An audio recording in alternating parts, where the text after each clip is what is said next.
Bonjour à tous, aujourd'hui on va parler de la classe des paladins.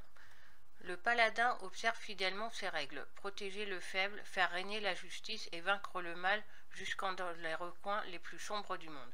Ces 5 guerriers sont dotés de solides armures pour pouvoir affronter les adversaires les plus coriaces. La bénédiction de la lumière leur permet de soigner les blessures et dans certains cas de redonner vie aux morts. Au service de leurs alliés, les paladins les défendent avec leurs boucliers et leurs épées, mais ils peuvent également brandir de massives armes à deux mains face à leurs ennemis. Le sacré confère aux paladins des pouvoirs supplémentaires face aux morts vivants et aux démons, afin qu'ils débarrassent le monde de la corruption de ces êtres impies. Les paladins ne sont pas seulement des adeptes, mais aussi des gardiens de la vertu. Ils accordent des bénédictions à ceux sur qui la lumière brille. La lumière irradie autour des paladins et la bravoure des alliés qui se tiennent à leur côté est fortifiée par sa puissance sacrée.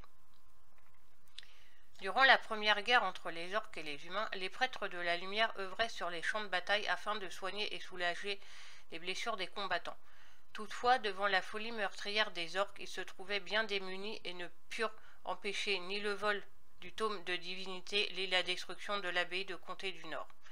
Lors de la Seconde Guerre, l'archevêque Alonsis Faol fonda le premier ordre de guerriers prêtres nommé l'Ordre de la Main d'Argent. En effet, formés à l'art du combat au corps à corps et restant fidèles aux préceptes de l'Église de la Lumière, ces prêtres soldats, également appelés paladins, ont combattu les orques avec ferveur.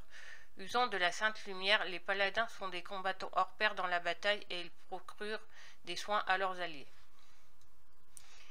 Les premiers paladins connus en tant que tels et présentés à Anduin-Lothar et Khadgar afin de servir l'armée furent Uther le porteur de lumière, Thuralion, Cédant d'Atrohan et Tyrion Fordring.